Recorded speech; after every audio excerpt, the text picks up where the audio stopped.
Imam Bukhari, subhanallah. You know, we had the honor of visiting the grave of Imam Bukhari, rahmatullah alayhi. And I'll tell you why it was amazing honor. You know, all the time we hear Bukhari said this, Bukhari said this, related by Bukhari. When Bukhari says it, you don't even have to go through the authenticity. When we study our final book that we complete is Sahih al-Bukhari.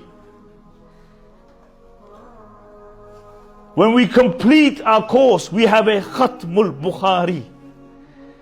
So imagine now, today, I am sitting next to the grave of Imam Bukhari.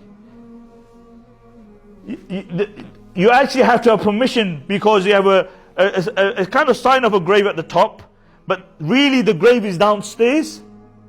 So they open the door for you, and by the grace of Allah subhanahu wa ta'ala, they allowed us to sit next to the grave of Imam Bukhari. It's a small room, only about 20 people can fit into it.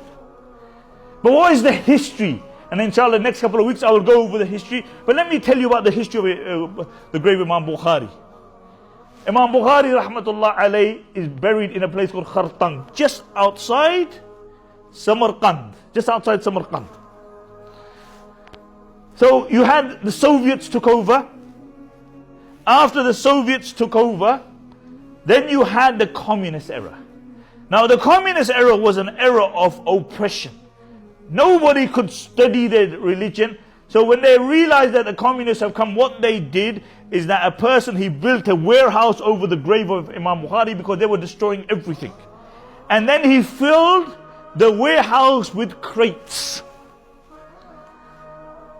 And this is how they saved the grave of Imam Bukhari from the communists.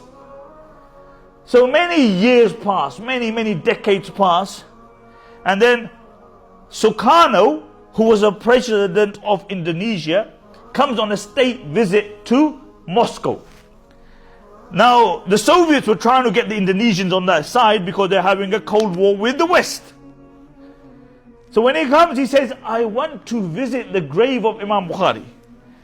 Now, he's in Moscow. These guys have never heard of Imam Bukhari.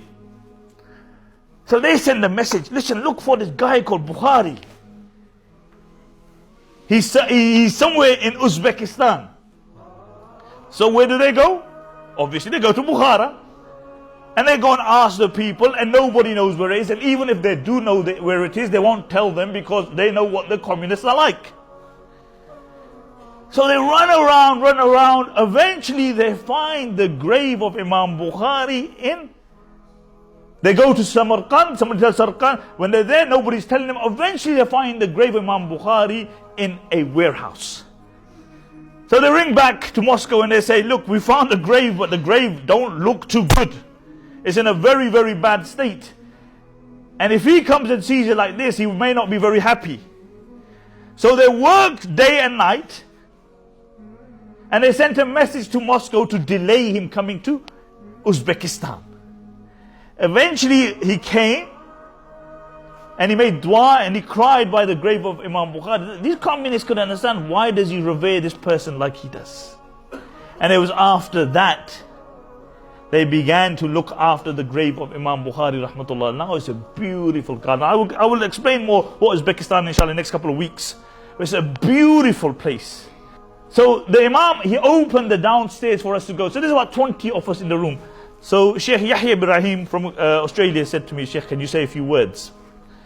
Wallah, it was very overwhelming for me. You know, being by the grave of Imam Bukhari, the grave is just there.